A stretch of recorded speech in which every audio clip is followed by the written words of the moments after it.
Craziest thing that happened at the wedding. My pole. Shit. Like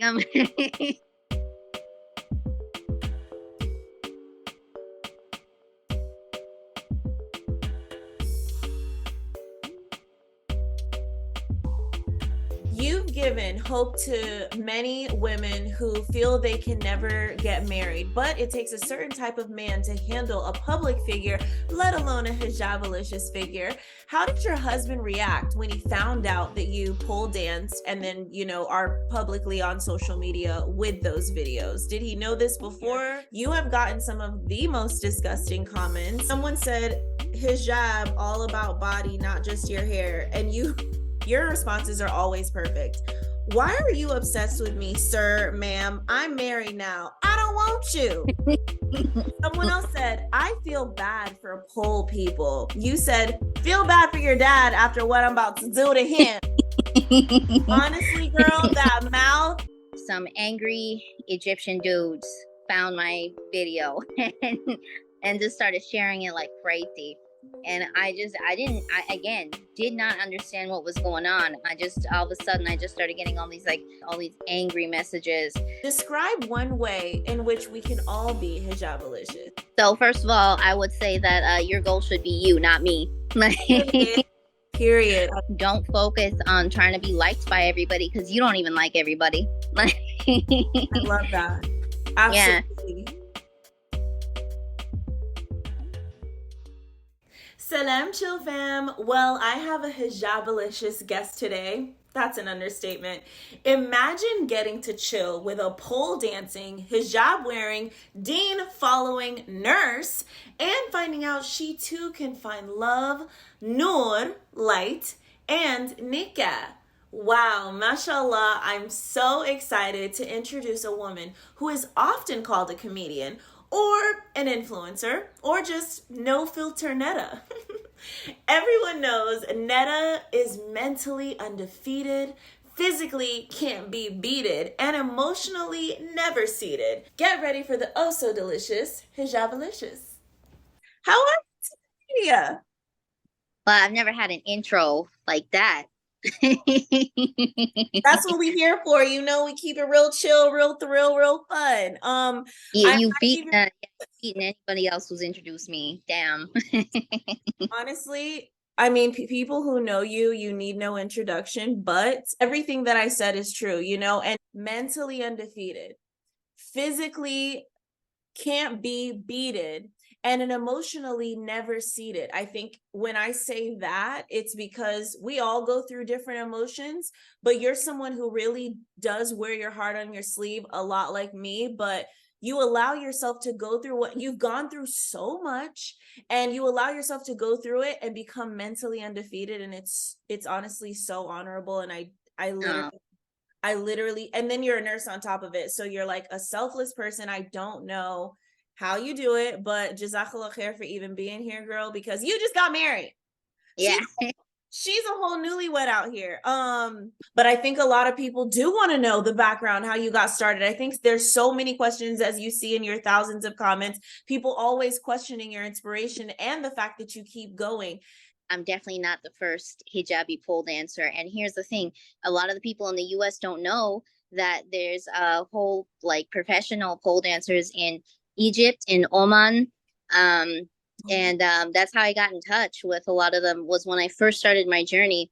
They've been doing this for years in a lot of North African countries, especially, and even in Dubai, because, wow. And again, pole absolutely comes from stripping. I'm not going to deny that, right? And I don't think we should ever be putting down a vulnerable group of women. Mm-hmm. But in those cultures, because stripping is not really in the background, right? The same taboos are not really attached over there. Okay. Yeah. With pole. Yeah. So there are hijabi pole dancers overseas? Absolutely. They've been doing this way longer than I have. They just don't get a lot of attention because in the US, we also tend to sexualize things. Yes. And we think that in those countries, because that they're religiously more conservative, that their taboos are worse than ours. And that's not necessarily true. And I got humbled when I found that out, about other pole dancers, because there's been there's women in Oman that own whole studios. There's Muslims that own pole studios in Egypt. Wow. Did they give you the inspiration to do it? Do you enjoy doing it more overseas or in America? Well, the thing is that I have not. The only countries I've been to is like Iran, Mexico, and Canada. Right, I haven't done a lot of overseas traveling aside from Central America, but Okay. that was throughout my schooling, right? But that's a different story. So for me, I just went to my first pole class because I missed. I used to do gymnastics when I was very little, right? And I always wanted to go back to an adult gymnastics class. But when I moved to North Hollywood from Culver City, there was no gymnastics studio nearby. And Yeah. pole closest thing, it literally a mile from me, right? And I totally thought that pole dance is just something taught by strippers, which I was totally cool with because I was just like, well, I called in advance. They said it was an all women's class. So so I was just like, yeah, whatever, let me go. I wanna learn some, I wanna learn some stripper skills, just for myself. And it's empowering just to be with a bunch of other women cheering you on. Like, people think that we get in touch with our sexuality and sensuality for the sake of entertaining other men, It's but crazy. but no, like the validation from other women is also really empowering, 100%. So We took yeah. I took a pole dance class with my sister. It's not easy, and it's Mm. so fun to be amongst women that power each. I mean, if you don't try it, you would never know. But even all women gyms, when I went to Muslim country, I love that energy. But yeah, what were Yeah. you saying? So yeah, so I only thought I was gonna go to a few classes and then move on to trying something else. But like, I thought that like it would just be, learn how to twerk, something like that, learn how to do some gyrations and then go on about my day. But like they were just so body positive there. My instructor at the time was a former stripper herself, Wow. and on to just teaching, and she was so welcoming. She was so kind. She noticed I came in with a hijab on, and she was like, one of my sisters is a convert, like, basically making very clear that like I'm welcome there. There were so many different body types. That Yeah. was another thing that really appealed to me. And also, the class was hard. I just and I have a lot of pride, so I was just like, no, like I need to learn. I can't lift myself on the pole. I'm not gonna rest until I do that. So I just kept coming back. And because I had to prove to myself that I can do it. And then 6 months in, you know, yeah, like I had my first performance in the studio, and Inshallah, by now you've given this a thumbs up and you're ready to subscribe. Because this nikah doesn't have to end here. Plus, there's always more ways to chill, like grabbing our exclusive nikah and chill merchandise. Check out our halal phone card holders and our new nikah and chill couples journal. jazzakAllah Khair, fam. I didn't think what I was doing was a big deal because I was fully covered. I would wear grip clothing because one of my instructors told me that I could still continue to pole publicly, but and if I want to do more the acrobatic side without showing my skin, then like there's pole clothes, and I was just like, all right, cool. So I performed, and I uploaded my performance, which was kind of like a mix of like ballet and some like acrobatic stuff I had learned in pole. Okay. Again, was a big deal, and I did not understand the implications of having a public Instagram because I only had like a few hundred followers. I was just like, whatever. And then I guess some angry Egyptian dudes found my video and just started sharing it like crazy. And I again did not understand what was going on. I just all of a sudden I just started getting all these like um I'm going to hell comments, haram, blah blah blah, just all these angry messages. And I'm at the time I was like 32. I didn't really understand like all the social media nuances and all that Girl, ugliness. you I just still look yeah 32. Okay. I didn't even know you wasn't. yeah Okay. yeah, and I'm 35 now, but at the time I just did not. Even now, like on TikTok, I'm like, I don't understand half of what's going on here, but yeah, like and I guess that's when my following started building, and I started to like just use the haters to my advantage. at that end, and that's when I got in touch with like these like Muslim owned pole studios in Oman, in Egypt. They started reaching out to me, and they were like, "Oh, too, but it's not that big of a deal over here." Like, yeah, they get some hateful comments online, but like, they were just forwarding me their videos from their studio. They were like, "Look, like there's hijabis here, there's non-Muslims here, like Christians, Coptic, and so on. Like, we're all community here, like, and we don't get bothered." You've been known to give 0 Fs when it comes to your life and being hijabalicious. Describe one way in which we can all be hijabalicious. If you were to tell someone like how they can be hijabalicious on a daily basis, what's the key to being hijabalicious? So first of all, I would say that your goal should be you, not me. Period. Period. I love that. I love that. When people say that I want to be like you when I grow up, I'll be like, no, find a way to be like you. Let me inspire you. But like, you're cool too, but yeah. But I would say that don't focus on trying to be liked by everybody, because you don't even like everybody. I love that. Absolutely. Yeah. Okay, cool. Yeah. Edmund. Yeah, go ahead. And I don't take astrology seriously because of the religious conflicts and stuff. However, I will say, as a Capricorn, I would say that these haters don't pay your bills. Mind the business that pays you. And like I said, even though I don't believe in astrology, I will take quotes like that. I am very financially motivated. I was like, whoa, honey, the Capricorn, listen, she's a no-ho with stairs. Okay. If you stairs and the person's in LA, just know they're doing well. They're doing alhamdulillah, they're doing pretty good. Why and when? Oh, we already kind of answered this. Why and when did you start pole dancing? We kind of answered the why. When did you start? How long have you been doing it? I started in August of 2019, and I started taking it more seriously because my main sport is swimming. It was always swimming. I've been swimming since I was a teenager, competing. And even into adulthood, I was still committed to it, doing adult swims. But anyway, adult master swimming.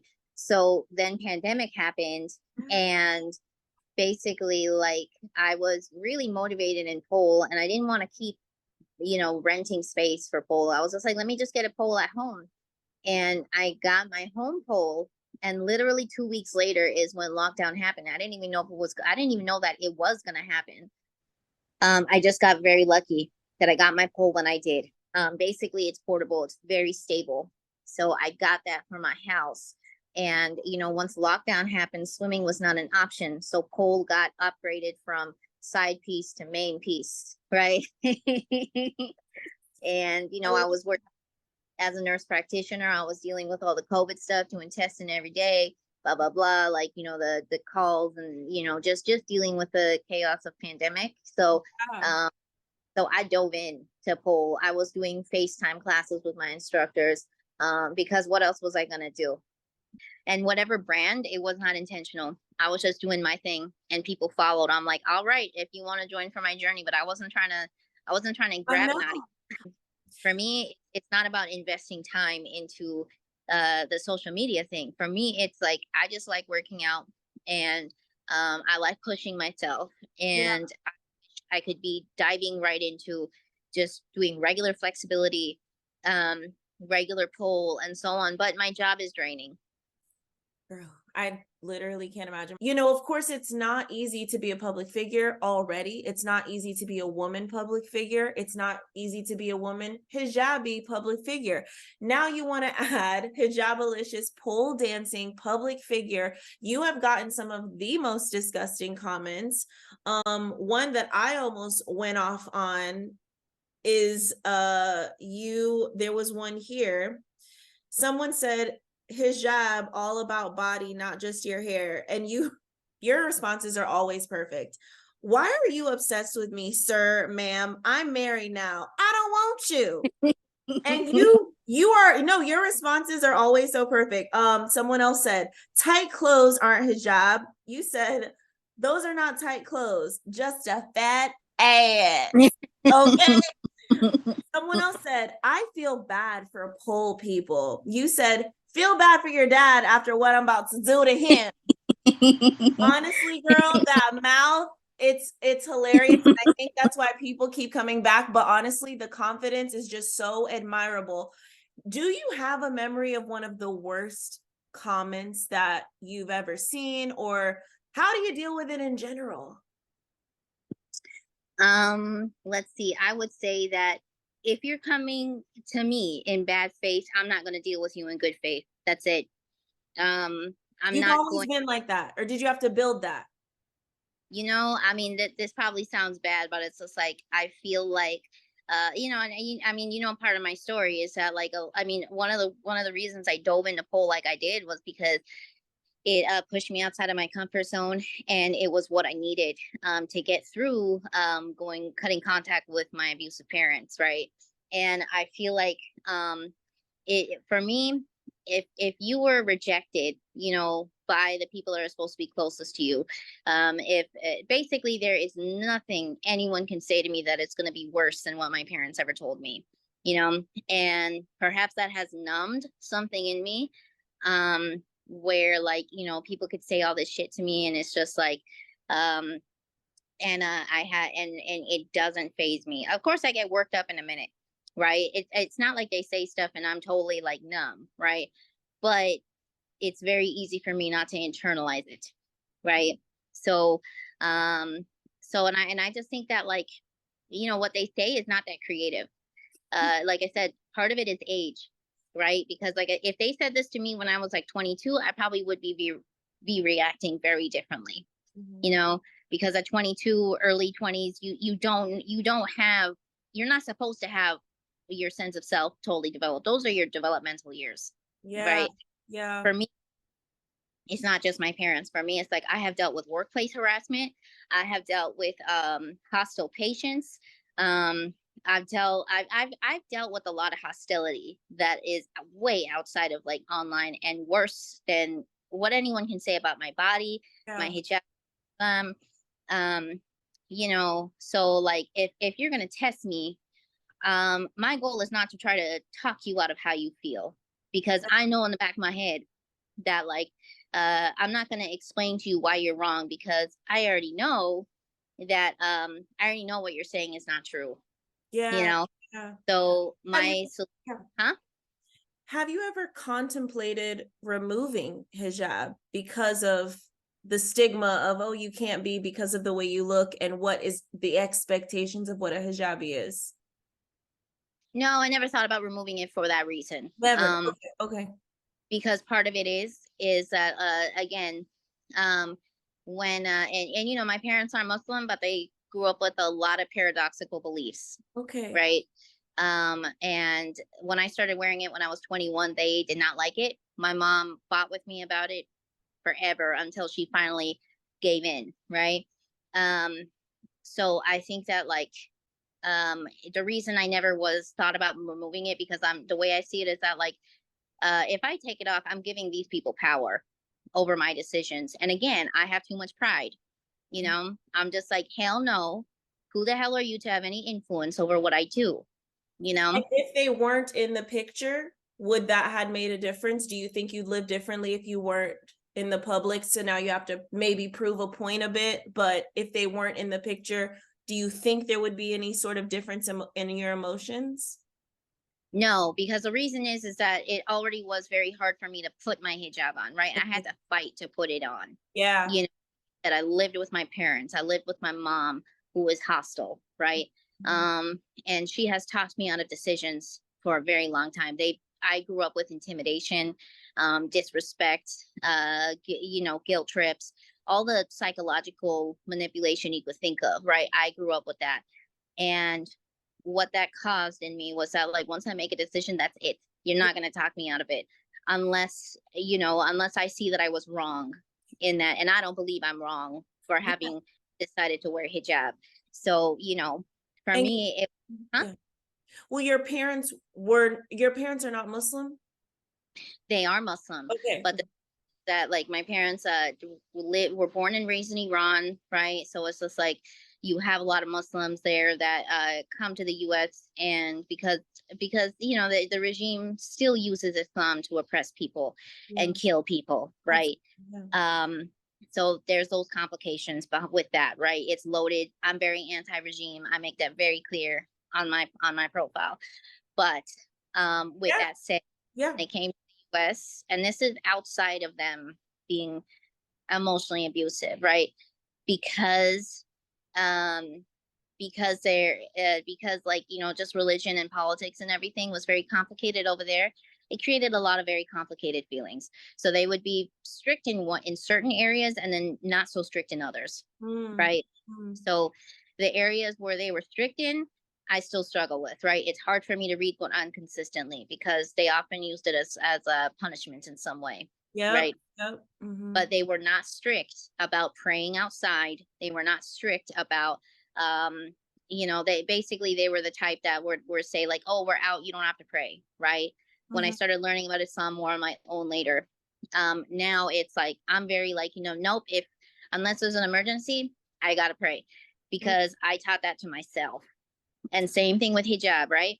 um they did not want me to wear hijab, but for me, when I started to become more confident in my Muslim identity, right, um, there was no talking me out of it. Once I started learning about the purpose of hijab and how it represents who I am and how I'm seen for how I want to be seen, which is a Muslim woman, there's no talking me out of that. Ooh. Girl, you're amazing. It's making me emotional because of course it's definitely something that I am even myself. Like I always say part-time hijabi, more so turbani, you know. It's something that I've struggled with. I've always said if I lived in a Muslim country, I love visiting Muslim countries, at least the ones that I visited, because I felt like okay, I be more it would be more everyone would understand it because when people understand it, then you feel more comfortable. But yeah, you're very strong-minded to make that decision, and it doesn't matter if other people feel that way because you never made it in the beginning for them in the first place. I very much empathize with people who decide to take off the hijab, right? Because I get it that having a lot of eyes on you and being put this pressure on you to represent other Muslims, right? A Yeah. lot of people, it's not within their mental capacity to deal with it, and everybody's going to respond to their social environment differently, right? What I'm saying is that I'm not trying to say I'm any stronger than people who decide to take it off. I just respond to my environment differently because I feel like a lot of the ways that I had to adapt, right, is going to dictate how I respond to Yeah. social, right? For me, because I think that, like, I don't feel like I had that much of a community, right, growing up, and especially because I did not have my parents backing me up, right? I just became ultra independent, and sometimes this does not serve me, Yeah. but I'm going to take where it does serve me, which is once I make a decision, that's it. How people socially respond to me, I'm not going to be as responsive to it because I see that they're full of shit. I think somebody who grew up with a Muslim community and who benefited off of having a community are going to respond to haters differently, Yeah. right? Comes with this benefits also comes with its disadvantages. For me, having to grow up very independently definitely came with disadvantages, right? But the benefits that I gained from it, I'm going to take it. And one of them is just my certainty with keeping hijab on, even though there's a lot of people that think I'm not worthy of wearing it. They don't pay my bills. They're not going to answer for me day of judgment. That's it. You've given hope to many women who feel they can never get married, but it takes a certain type of man to handle a public figure, let alone a hijabalicious figure. How did your husband react when he found out that you pole danced and then, are publicly on social media with those videos? Did he know this before he met you? Did he see you as a public figure, or did he have no idea about your social media? So we knew each other, right? We, like, a lot of people don't agree with this, but like we were seeing each other for a while before Okay. we both had reasons for waiting. Pandemic was a big one, right? But anyway, no, like he knew me before I started doing pole, before I started going on Instagram. And I think that that's one of the big reasons why I'm with him, is because he is very secure. Mhm. And because I think also he is of like an Iranian background, right? Um, but he's not like Yeah, he culturally we have similarities basically, right? I don't think that has any bearing into him being okay with what I do, right? But I think that like he saw how happy it made me and how strong it was making and how much of my bodily autonomy I was like gaining from doing pole. I think that he is very secure. And I Yeah. think that he was worried about was just like, I mean, I would get death threats that did scare him. You know, I've had to call the FBI twice on people making threats at me, you know, on my messages. So, you know, yeah, I think he takes a lot of pride in being supportive towards me, Yeah, I you mean, know. gave so me especially, I'm like, listen, I think there's hope for all of us. You know, when we think there's no good men, there's no secure men out there. I think it was such a big sign for so many of us that, you know what, if Netta, if a hijabalicious girl can do it, then inshallah khair, there's someone, you know, out there for me. Mektub, inshallah khair, it's written. Well, congrats on your marriage. Your wedding was stunningly beautiful. You are no stranger to taboo content, and your wedding was no exception. From pole dancers to uterus pillows, you Yeah. truly love to celebrate the woman's body and overall body empowerment. It goes to show that your husband is nothing short of a loving man who isn't only supportive of you when you're having bowel movements, but of course, in life in general. So I have a fun game. It's a quick game. The first thing that comes to your mind, it's time for you to play Nikah and Spill. Spill the tea on your newlywed love life in one word. How would you explain your love life in one word? Stable. Beautiful. That's important considering life in general. Spill the shay on your type in 3 words. What is your type? What was your type? Let's see. Emotionally mature, communicative, and kind. Ooh, love it. Biggest turnoff in men before marriage.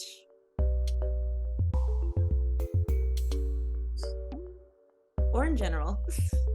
I would say my biggest turnoff is misogyny. Period. Me too. Mhm. When did you know he was the one? Did you know, like at a point? Oh yeah, because I got norovirus. It was coming out both ends, and like and he had to take me to the hospital, and he was holding the basin for me to throw up in. You know, he was doing the paperwork, he was doing all the talking when I was just wiped out. He saw me at my sickest, you know, and he didn't care. I mean, he picked me up and I was crying in the car because again, it was coming out of both ends. Norovirus is terrible, right? And I was crying. I was like, what if I fit in your car? He was like, then I'll clean it. Like, you know. And see, that's why even for me, I want to marry my best friend. I want to marry someone who's also a friend. Did you always want to get married? No, the reason is because I saw what marriage, you know, the example of marriage I had was my parents, Yeah. and I just did not. There was a part of me that was not actively looking Yeah. because I didn't want to just subjugate myself to that, you know. Yeah. Just seeing my friends go through divorce and just seeing how just watching forensic files, man, like you don't know who, like people have a double life, and it's very difficult to trust that like the person's not hiding something really awful from you, you know. Yeah. Forget past, I don't care, like, you know, I don't care about past partners. I'm talking about like um you got a you're with a cartel or some shit, right? Yeah. Especially now, it's like, do you really know people? For sure, online dating, so much. Like I'm always just like Googling, like, who is this person for real? Craziest thing that happened at the wedding. My pole shit, like and like I said, I told my man that I was just like, look, like if it's too much, I understand, like if you think it's too much for your family, um and his family's super cool, they're mixed family as well, you know, so it's just like they were, I think, open-minded from the get-go, right? But like yeah, like I was like, if it's too much, I totally understand, because getting a pole to the wedding is not traditional. If he wanted something traditional, I don't need it that bad. And he was just like, you know what, like whatever, if it's gonna make you happy bringing the pole, if you're gonna get the photos you want, then cool, you know. Amazing. Amazing. I was He so agreed, happy, but it's so you. It was so you to have it. because his family didn't know that I do pole dance, right? Like, it's not like it was hidden, but it just never came up in conversation. And so I was just like, look, like I get it if you want to keep that like just between us or something. Like I don't need your family to know exactly who I am. So as long as they know that all I could do is, be faithful, be trustworthy, and do the right thing. But like Of they don't gotta course, know. they were, of course, surprised. They were surprised when they saw it. Did you tell them before, or they just saw it and we were like, alhamdulillah, let's just keep it moving? They did not know I polled until that wedding. So they saw it and they thought it was cute, or they were just like, all right, this is their day. They were like, "Well, this is different." Um, I his can only his imagine. yeah, his grandpa is pretty old, so like there was parts of the wedding where like he was kind of drifting off because like he's like 80 something, and once the poll came out and my instructor did her routine, he woke the hell up. Like Love it. A moment you'll never forget in the wedding. the nikah. Just I don't care about the ceremony. I mean, I was too tired by the time the ceremony came. I was running on empty because I didn't sleep well the night before. I don't think any bride does. And just with the amount of like social stimulation, I mean, we had like around 100 people there, and for a brown person wedding, for like Iranian wedding, like that's not a lot, but it's LA, we were trying to budget. And just even trying to socialize with that many people, I was tired, right? So but for me, the ceremony was everything to me, right? Um, we had an imam that I knew for a very long time. Some tea, that imam that did our nikah, he was actually the marriage counselor for my ex fiance from 10 years ago. So I love that though. Let them be a part of the journey. And last but not least, do you want kids? I think if I'm willing to consider it in a couple of years. Again, it's one of those things that having kids kind of scarred me from my parents, but also I'm willing to be proven wrong. And I trust my husband, and I trust my own skills, that I know I would be a good mom, but I don't have the excitement. And I'm compassionate towards myself as to why I don't have that excitement right now, but I'm willing that if Allah wills, that I'm willing to be proved wrong. For more from this interview and other exclusive chill content, subscribe and follow Nikah and Chill everywhere now.